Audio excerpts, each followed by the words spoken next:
Suresh sir, നോക്കൂ, ഇനി സ്വാഭാവികമായും പ്രതിപക്ഷം അവർ ആരോപിക്കാൻ പോകുന്നത് ഇൻ്റലിജൻസിൻ്റെ പരാജയം എന്നുള്ളതാണ്, അല്ലേ?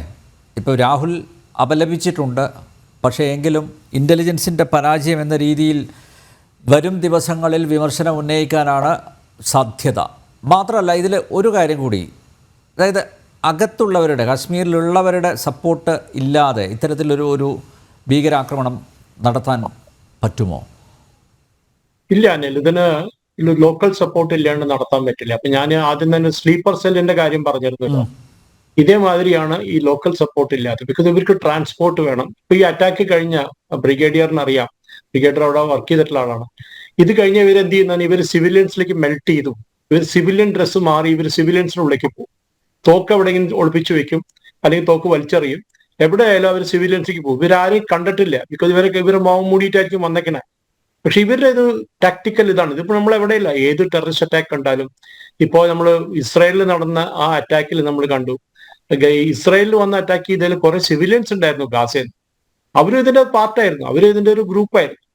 പക്ഷെ ഇതിലിപ്പോ ആരിഫ് ഹുസൈൻ പറഞ്ഞ ഒരു വളരെ ഇമ്പോർട്ടന്റ് പാർട്ടുണ്ട്, ഈ ആന്റിസെമിറ്റിസം ടാക്കിൾ ചെയ്യണത്. ട്രംപ് വരുന്ന ഒരു ഫ്രീ റൺ ആയിരുന്നു അമേരിക്കൻ ക്യാമ്പസസിൽ. എന്ത് വേണമെങ്കിൽ ചെയ്യാന്നുള്ള ഒരു കണക്കായിരുന്നു അവിടുത്തെ ക്യാമ്പസുകൾ. പക്ഷെ നമ്മൾ കണ്ടു, ട്രംപ് വന്നപ്പോ തൊട്ട് അവിടെ ഒരു ക്രാക്ക് ഡൗൺ നടന്നു. അനിലെ ആന്റിസെമിറ്റിസം ആരാലും അവിടെ പാലസ്റ്റീനിയൻ ഫ്ലാഗ് പിടിച്ചു നടന്നാൽ മതി, അല്ലെങ്കിൽ ഏതെങ്കിലും സോഷ്യൽ മീഡിയ പോസ്റ്റ് ഇട്ടാൽ മതി, അവരെ പിടിച്ച് അന്ന് തന്നെ വിസ ക്യാൻസൽ ചെയ്ത് അവരെ തിരിച്ചു പറഞ്ഞേക്കുക. അല്ലെങ്കിൽ ഗ്രീൻ കാർഡ് ആയാലും അവന്റെ ഗ്രീൻ കാർഡ് ക്യാൻസൽ ചെയ്ത് അവനെ പുറത്തേക്ക് പറഞ്ഞേക്കുക. നമ്മുടെ അവിടെ നമ്മൾ ഇപ്പോഴും പറയുന്ന മാതിരി ഞാൻ ആരിഫിന്റെ കുറെ വീഡിയോകൾ കാണാറുണ്ട്. എപ്പോഴും ഞാൻ വിചാരിക്കും ആരിഫിനെ ശരിക്കും സമ്മതിക്കണം, ധൈര്യമായിട്ട് ആരിഫിന്. ബിക്കോസ് ഇങ്ങനത്തെ കാര്യങ്ങൾ പറയാൻ അത്ര ഈസി അല്ല. ബിക്കോസ് അന്യനാട്ടിൽ എന്ന് പറയുന്ന മാതിരിയല്ല കേരളത്തിൽ നിന്ന് പറയണത്. ഏതെങ്കിലും ഒരു തലയിരിഞ്ഞവരൊക്കെ വന്നു കഴിഞ്ഞാൽ എന്ത് വേണമെങ്കിൽ ചെയ്യാൻ പറ്റും. ഉണ്ട്, അതാ പറഞ്ഞ 2018 എനിക്കൊരു അനുഭവം ഉണ്ട്, ഇപ്പോഴും ഉണ്ട്. ഡെത്ത് ത്രെറ്റ്, ഒഫീഷ്യലായിട്ട് ഡെത്ത് ത്രെറ്റ് ഉണ്ട് എനിക്ക്. ഞാൻ പിന്നെ സുപ്രീം കോടതിയിൽ പോയി പ്രൊട്ടക്ഷൻ വാങ്ങിച്ചു അതിനുള്ളത്. അതൊക്കെ ഞാൻ ചെയ്തു. പക്ഷെ എല്ലാത്തിനും നമുക്ക് സുപ്രീം കോടതിക്ക് ഓടാൻ പറ്റില്ലല്ലോ. നമുക്ക് കപിൽ സിബലും ഈ പറഞ്ഞ ഈ പ്രശാന്ത് ഭൂഷണും നമ്മുടെ അടുത്ത് ഇല്ലല്ലോ. പക്ഷെ അതല്ല അനിൽ കാര്യം, ഈ ബാറ്റിൽ ഓഫ് നെറേറ്റീവ്സ്. ബിക്കോസ് നമ്മളൊരു കാര്യം കാണുമ്പോൾ നമ്മുടെ നാട്ടിലൊരു ടെൻഡൻസി എന്നാൽ ഒരു ശരിയാണ്, ഹിന്ദു മെജോറിറ്റി കൺട്രി ആണെന്ന് പറയും. പക്ഷെ ഇസ്രായേലിന്റെ അടുത്ത് അത്രയുള്ള ഒരു മീഡിയ പവർ നമ്മുടെ കയ്യിലില്ല.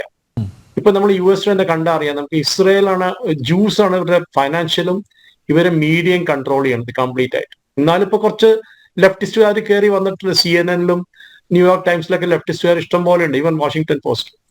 പക്ഷെ അതല്ല കാര്യം. നമുക്കൊരു ബാറ്റിൽ ഓഫ് നമുക്കൊരു അമേരിക്കക്കാരന്റെ അടുത്ത് എന്താണ് കശ്മീരിൽ നടക്കണതെന്നെ പറ്റി എക്സ്പ്ലെയിൻ ചെയ്യാൻ പറ്റുമോ അനിലെ? പറ്റില്ല. അവർക്കത് അറിയില്ല. പക്ഷെ അതേസമയം അവർ ഗാസയെ പറ്റി പറയുമ്പോൾ അവർ immediate they recognise it. Because ഒരു കൺസിസ്റ്റന്റ് നരേറ്റീവ് ഉണ്ട്. നമ്മൾ കണ്ടിട്ടുണ്ട്, അവർ ഓരോ ഓപ്പറേഷൻ കഴിയുമ്പോൾ അവർ ബ്രീഫിംഗ് നടത്തുന്നത് അവർ ആർമിയുടെ സ്പോക്സ് പേഴ്സൺസ് ആണ്. അത് യൂഷ്വലി ഒരു ബ്രിഗേഡിയർ ലെവലിലും ലെഫ്റ്റനന്റ് ജനറൽ ലെവലിലുള്ള ആൾക്കാരാണ് ഈ ബ്രീഫിംഗ് കൊടുക്കുന്നത്. അപ്പൊ അതൊരു കോൺഫിഡൻസ് കൊടുക്കും അവർക്ക്.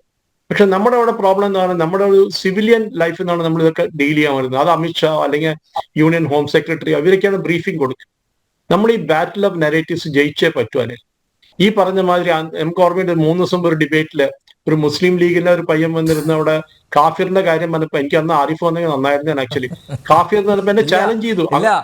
ആരിഫ് ഉണ്ടെങ്കിൽ അദ്ദേഹം വരില്ല.